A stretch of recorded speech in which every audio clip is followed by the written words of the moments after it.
خوب اعوذ باللہ من الشیطان الرجیم بسم اللہ الرحمن الرحیم الحمد للہ رب العالمین وصلی اللہ علی محمد وآلہ الطاہرین اللہم صلی علی محمد وآل محمد وعجل. خوب کلمہ و ترکیبہ تازہ کلمات اور نئی ترکیبیں. خوب جو درس آپ نے پڑھا ہے اس درس میں جو نئے کلمات آئے ہیں ان کے الفاظ اور معانی کلمات اور معانی یہاں پہ ذکر کیے گئے ہیں، اور پھر بعد میں ترکیبیں اگر ہوں گی کوئی نئی تو اس کو بھی ذکر کریں گے. پہلا کلمہ ہے باز داشتن. مصدر ہے باز داشتن یعنی منع کردن، منع کرنا، جلوگیری کردن، روکنا. زیادہ تر یہ دو لفظ استعمال ہوتے ہیں، باز داشتن، جلوگیری کردن. یہ بہت زیادہ استعمال کثرت کے ساتھ جو مصدر استعمال ہوتا ہے منع کرنے کے لیے، روکنے کے لیے، تو وہ جلوگیری ہے، جلوگیری کردن. اس کا ماضی آتا ہے جلوگیری کرد، جلوگیری کردن، کردی کرد. ٹھیک. مضارع آتا ہے جلوگیری می کند. ٹھیک ہے. مضارع کیا آئے گا؟ جلوگیری می کند، جلوگیری می کنند، جلوگیری می کنید آئے گا. بقیمت جانش تمام شبد. بقیمت جانش اس کی جان کی قیمت پر تمام ہو. ٹھیک. اس کا مطلب یہ ہوتا ہے جانش را بخطر ان بدہد، چاہے اپنی جان اس خطرے میں دینی پڑے، چاہے اس کے لیے جان دینی. ہمارے یہاں بولتے ہیں نا ایسا کروں گا چاہے مجھے اس کے لیے اپنی جان ہی دینی پڑے. یہ وہی بقیمت جانش تمام شبد، چاہے مجھے اپنی جان دینی پڑے. ٹھیک. بقیمت جانش تمام شبد یعنی جانش را بخاطر ان بدہد، یعنی اس کے لیے اس کی خاطر اپنی جان دے دے. پیمان، پیمان یعنی عہد، قرارداد. ٹھیک. تعہد.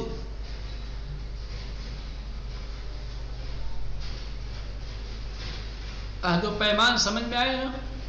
یہ دونوں ایک ساتھ جو ہے عمومیت کے ساتھ استعمال ہوتے ہیں. عہد و پیمان.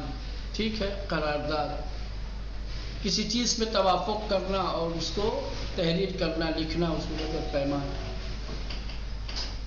وعدہ وعید بھی کہتے ہیں. ٹھیک. جز یعنی غیر از، بے جز. جز یعنی بے جز یا غیر از، یعنی اس کے علاوہ، اس کے سوا.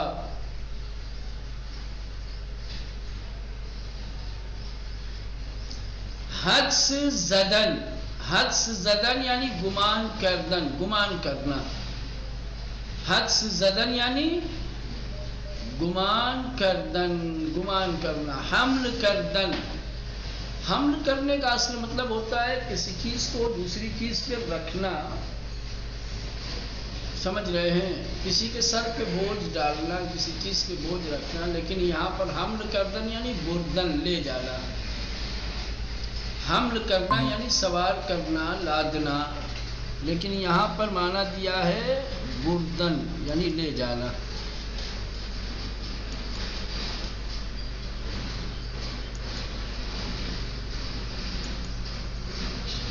ٹھیک.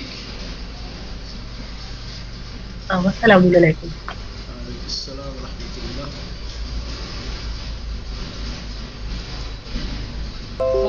اس کے بعد ہے حمل و نقل. حمل و نقل یعنی حمل کرنا، لادنا اور لے جانا. یہ وہاں پہ استعمال کیا جاتا ہے کہ جہاں پر سامان وغیرہ جو ہے گاڑیوں پہ یا جانوروں پہ لادے جاتے ہیں، رکھے جاتے ہیں، اور پھر دوسری جگہ یا مسافروں کے لیے، سواریوں کے لیے بھی کہا جاتا ہے. سمجھ رہے ہیں؟ حمل یعنی سوار کرنا، نقل یعنی ایک جگہ سے دوسری جگہ لے جانا، حمل و نقل، ٹھیک؟ حمل و نقل یعنی بردن و جا بجا کردن، لے جانا اور جا بجا کرنا، ایک جگہ سے دوسری جگہ کرنا.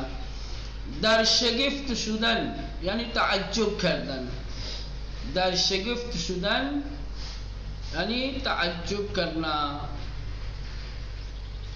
شیعیان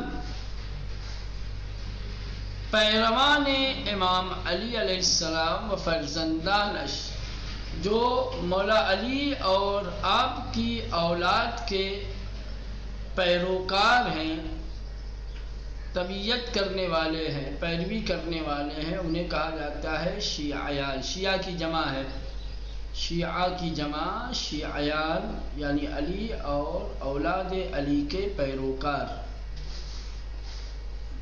ٹھیک؟ وہ چاہنے والے نہیں. شیعہ کا مطلب چاہنے والا نہیں ہوتا، شیعہ کا مطلب پیروی کرنے والا ہوتا ہے، ٹھیک ہے؟ صدائے خشن، صدا یعنی آواز، خشن یعنی سخت، غصے والی اور غیظ و غضب والی جو آواز ہوتی ہے، سمجھ رہے ہیں؟ اس کو کہا جاتا ہے صدائے خشن. صدائے خشن یعنی صدائی کی ہمراہ با عصبانیت است. صدائے خشن یعنی ایسی آواز، ایسی صدا کہ جو غصے کے ساتھ ہو، غصے میں جو آواز نکالی جاتی ہے اسے کہا جاتا ہے صدائے خشن. صدائی کی درآن مہربانی وجود نہ دارد، ایسی آواز کہ جس آواز میں کوئی نرمی اور کوئی مہربانی نہ ہو، سخت لہجے میں، بلند آواز میں جو بات کہی جائے اس کو کہیں گے صدائے خشن. عذاب، عذاب یعنی شکنجے، رنج، سختی ہے، ہر چیزی کی تحمل آن بسیار دشوار است. یعنی کہ ہر چیز کی سختی کی جس کا برداشت کرنا بہت مشکل ہو، اسے کہیں گے عذاب. کسی چیز کی ایسی سختی کہ جس کا برداشت کرنا بڑا مشکل ہو، اس کا عذاب. آزار دادن، آزار دادن شدید، کسی برائے تنبیہ یا وارد کردن او بے انجام کاری، یعنی کسی کو آزار و اذیت دینا یا تنبیہ کرنا یا کسی کام کے لیے مجبور کرنا، عذاب.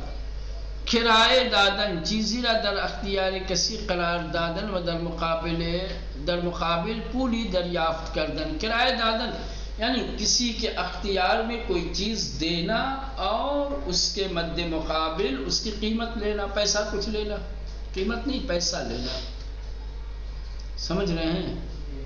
کرایہ بولا جاتا ہے نا، ہم بہت ساری چیزیں کرائے پہ لیتے ہیں. جب کرائے پہ لینے جاتے ہیں تو وہ ایک چیز ہمیں دیتا ہے اور اس چیز کے عوض میں ہم جو ہے کچھ پیسہ اس کو دیتے ہیں، یہ کرایہ. اور پھر سامان بھی واپس کرنا ہوتا ہے. کرایہ دادن مطلب یہ بھی کرایہ ہوتا ہے. اور گاڑیوں پہ جو ہم بسوں پہ، ٹرین پہ سوار ہوتے ہیں تو وہاں پر بھی کیا کرتے ہیں؟ کرایہ دیتے ہیں. تو کرایہ دونوں معنی میں ہے کہ آپ کوئی سامان لا رہے ہیں کسی سے اور پھر کچھ پیسے دے رہے ہیں اسے، یہ بھی کرایہ ہو گیا. یا کسی گاڑی وغیرہ پہ سوار ہو کر کے ایک جگہ سے دوسری جگہ جا رہے ہیں اور پھر اسے پیسے ادا کر رہے ہیں تو یہ بھی کرایہ ہے. کرایہ دادن، کرایہ دینا. چیزی را در اختیار کسی قرار دادن، کسی شخص کے اختیار میں کوئی چیز دینا، کسی کو کوئی چیز دینا، و در مقابل اور اس چیز کے مقابلے میں پولی دریافت کردن، کچھ پیسے دریافت کرنا، حاصل کرنا، لینا. گرفتار شدن یعنی دوچار شدن، مبتلا شدن. گرفتار شدن، دوچار شدن، مبتلا شدن.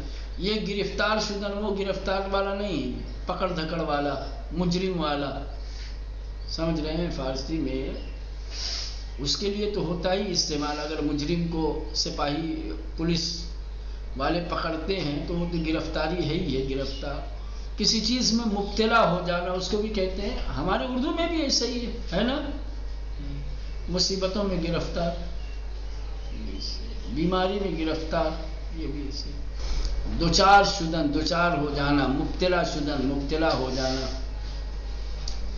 محسوب شدن، بے حساب آمدن، بے شمار آمدن. محسوب شدن یعنی حساب میں آنا،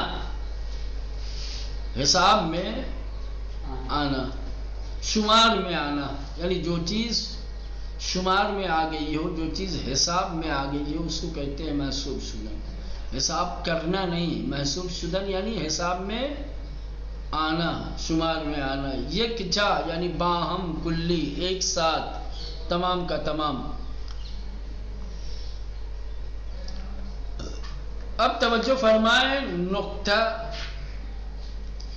نقطہ میں پہلا نقطہ، بے کسی کی دارائے قدرت و نیرو باشد توانا می گویند کار او را چی می گویند.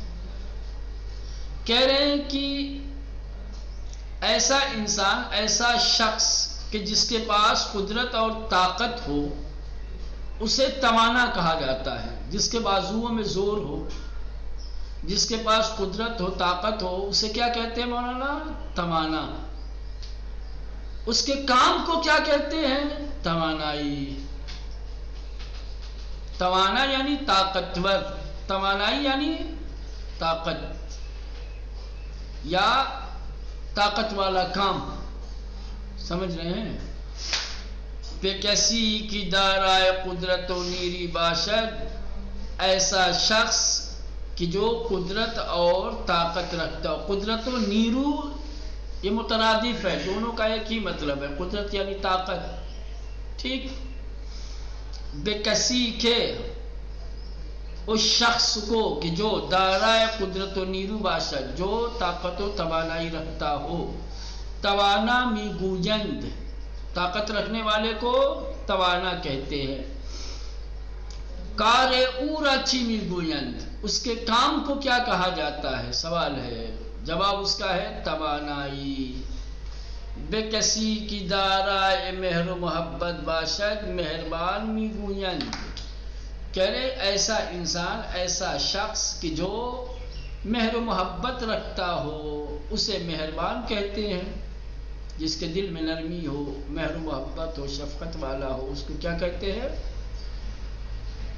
بے کسی کی دارائے مہر و محبت باشد، اس شخص کو کہ جو مہر و محبت رکھتا ہو، جو شفقت و نرمی رکھتا ہو. مہربان می گویند، اس کو مہربان کہتے ہیں. کار او را چی می گویند، مہربان انسان کے کام کو کیا کہتے ہیں؟ مہربانی. جو وہ کرتا ہے کیا کہتے ہیں؟ مہربانی کہتے ہیں. بے کسی کے با شخص سے دیگری دوست است و با او رفت و آمد دارد آشنا می گویند. ایسا شخص کہ جو کسی دوسرے شخص کا دوست ہے یا اس سے میل جول رکھتا ہے، اس سے رفت و آمد رکھتا ہے، اس سے مسلسل ملتا جلتا رہتا ہے، اس کو آشنا کہتے ہیں. کیا کہتے ہیں؟ وہ شخص کہ جو کسی دوسرے شخص سے دوستی کرتا ہو یا جس کا دوسرے کے ہاں مسلسل آنا جانا ہو، تو کیا کہتے ہیں اس کو؟ آشنا. بے ان دوستی و ارتباط چی می گویند. اب یہ ان دونوں کے بیچ میں جو دوستی ہے، جو رابطہ ہے، جو تعلق ہے، اسے کیا کہتے ہیں؟ یعنی آشنائی. اسے کیا کہتے ہیں؟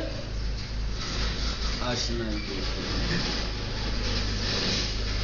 کہ کسی کے حرف بد می گوید و اہل فحش و دشنامست بد گو می گویند. ایسا شخص کہ جو غلط باتیں کرتا ہے، حرف بد می گوید، بد کلامی کرتا ہے یا گالی گلوچ کرتا ہے. فحش و دشنام یعنی گالی گلوچ کرنا. فحش یعنی رقیق گندے الفاظ کا استعمال کرنا، غلط نسبتیں دینا، غلط الفاظ سے کسی کو خطاب کرنا۔ دشنام اس کا مطلب یہی ہوتا ہے گالی گلوچ، برا بھلا۔ برا بھلا کہہ لو تم زبان میں۔ جو شخص بد کلامی کرتا ہے اور برا بھلا کہنے والا ہو اس کو بدگو میگوین، کیا کہتے ہیں اس کو؟ بدگو، بد کلام، ٹھیک، بد زبان ہے نا کہتے ہیں۔ بے ان بد گفتن و ناسزا گفتن چی میگویند، اس کا جو عمل ہے جو وہ برا بھلا کہتا ہے اس کو کیا کہتے ہیں؟ بدگوئی۔ کیا کہتے ہیں اس کو؟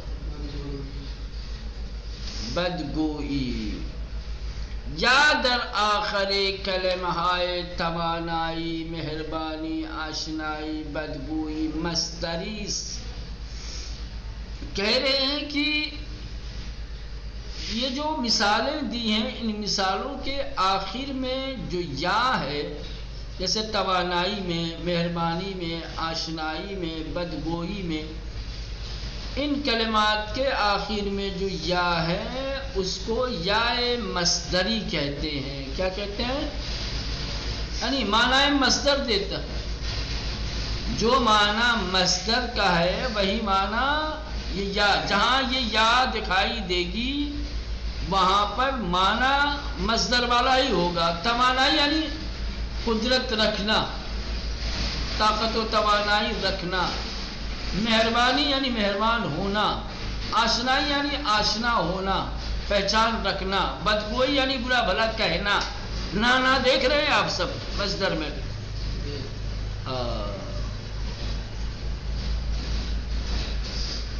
یہ یا مصدری ہے۔ اس یا کو کیا کہتے ہیں؟ جائے مصدری۔ یہ عام طور سے ایسے کلمات کے جو معنی فاعلی رکھتے ہیں ان کے آخر میں جب یا بڑھا دی جاتی ہے تو وہ معنی مصدری دینے لگتا ہے، چونکہ اس یا کے اضافے سے اس کے اندر مصدر کا معنی آ جاتا ہے، اسی لیے اس یا کو یا بدگو، برا کہنے والا، بدگوئی، برا کہنا،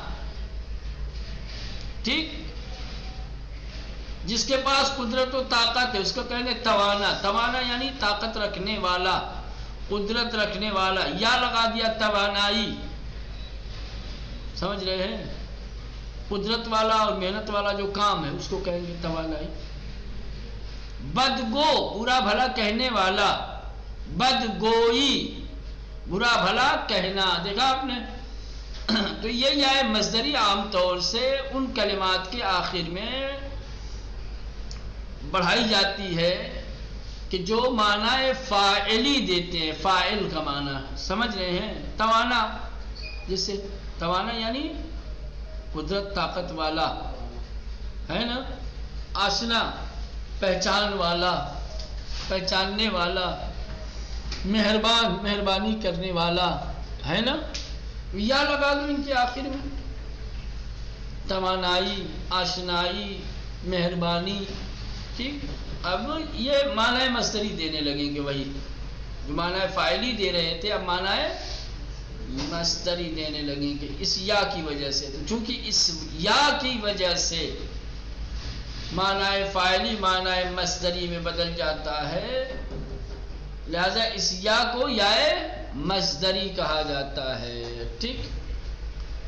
یہاں پہ دیا دیکھیں، یا مصدری گاہی بے بازی صفت ہائے فاعلی متصل میں شبد، کہہ رہے کہ یا مصدری کبھی کبھی صفت ہائے فاعلی سے جوڑی جاتی ہے۔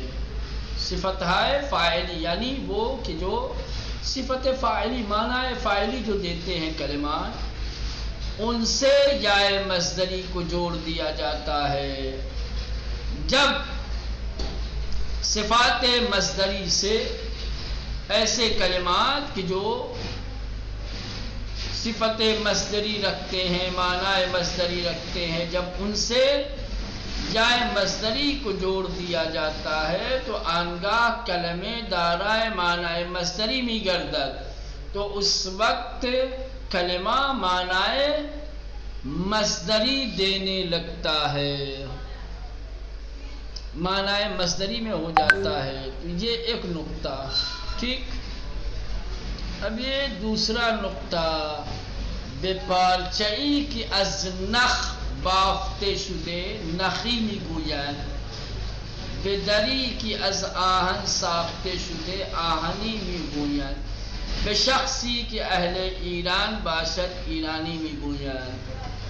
کہہ رہے ہیں کہ وہ کپڑا بے پارچئی کی از نخ بافته شده باشد، وہ کپڑا کہ جو دھاگے سے بنایا گیا ہے اسے نخی کہا جاتا ہے۔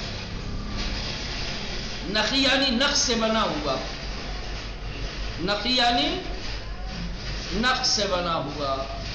بے دری کے از آہن ساختے شدے باشد، ایسا دروازہ کہ جو لوہے سے بنایا گیا ہو، آہن سے بنایا گیا ہو، آہنی بھی گویان، اسے آہنی کہا جاتا ہے۔ آہنی یعنی لوہے سے بنا ہوا۔ بے شخصی کے اہل ایران باشد ایرانی می گویان، جو شخص اہل ایران ہے، ایران کا رہنے والا ہے، اسے ایرانی کہتے ہیں۔ اب یہ 3 طریقے کی یا بتائی ہے، البتہ اس میں 2 ہی طریقے کی ہے، پہلی 2 ایک ہی یا ہے جو کسی چیز سے بنی ہو، جیسے نخی نخ سے بنا ہوا، آہنی آہن سے بنا ہوا، لیکن ایرانی نہیں، ایران سے بنا ہوا، ایران کا رہنے والا۔ ٹھیک۔ اب آپ کو کہنا ہے با توجہ بے مطلب بالا بگوئید، اوپر جو مطلب بیان کیا گیا اس مطلب کی طرف توجہ دیتے ہوئے آپ کہیے، اب بتائیے، بے مجسمه‌ای که از سنگ ساخته شده باشد چی میگویند؟ وہ بت، وہ اسٹیچو، وہ مجسمہ کہ جو پتھر سے بنایا گیا ہو اسے کیا کہیں گے؟ سنگی۔ احسنت، کیا کہیں گے؟ سنگی۔ بے شخصی کہ اہل اصفہان باشد چی میگویند؟ جو شخص اصفہان کا رہنے والا ہے اسے کیا کہیں گے؟ اصفہانی۔ بے ظرفی کہ الشیشے درست کرده اند چی میگویند؟ وہ برتن، وہ ظرف کہ جو شیشے سے بنایا گیا ہو اسے کیا کہیں گے؟ شیشئی۔ کیا کہیں گے؟ شیشی نہیں کہیں گے، شیشئی۔ جب کسی کلمے کے آخر میں ہاں آ جاتا ہے تو فارسی میں رول یہ ہے کہ اگر یا اضافہ کرنا ہے تو اس سے پہلے ایک الف لایا جاتا ہے، چاہے وہ کہیں بھی ہو۔ سمجھ رہے ہیں؟ کہیں گے شیشئی۔ کیا کہیں گے؟ شیشئی۔ بے شخصی کہ اہل فلسطین باشد چی میگویند؟ جو شخص فلسطین کا رہنے والا ہے، فلسطینی، فلسطینی، فلسطین نہیں ہے فارسی میں، فلسطین، کیا فلسطین۔ چلے بارشورت، ابھی تک آپ لوگ 3 طریقے کے یا سے آشنا ہوئے، ایک یا جو یا مصدری ہے، ایک یا جو یا نسبتی ہے، ایک یا جو بتاتی ہے کہ یہ کس سے بنایا گیا ہے۔ سمجھ گئے؟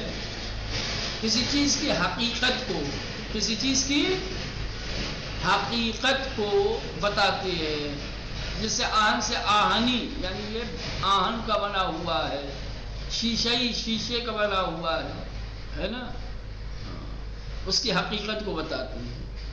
تو یہ یا جو 3 طریقے کی ہے وہ یاد رہے آپ لوگوں کے حافظے میں رہے۔ جو یا مصدری ہے وہ ہمیشہ ایسے کلمات کے آخر سے جوڑی جاتی ہے کہ جو کلمات معنی فاعلی دیتے ہیں۔ یا نسبتی، نسبت دینے کے لیے، کسی جگہ کسی مقام سے مخصوص کرنے کے لیے، اگر کوئی کسی کو کسی جگہ سے نسبت ہے تو آپ اس کے آخر میں یا لگا دیجئے اس جگہ کا نام اور آخر میں یا اصفہان اصفہانی. ٹھیک. اچھا وہ حقیقت والے میں بھی ایسا ہی ہے. حقیقت والے میں بھی اگر کسی چیز کی حقیقت کو بیان کرنا ہے، سمجھ رہے ہیں، تو اس چیز کا نام اور یا لگا دیجیے، ہو جائے گا. سنگ سنگی، آہن آہنی، خاک خاکی، نخ نخی وغیرہ وغیرہ. ٹھیک.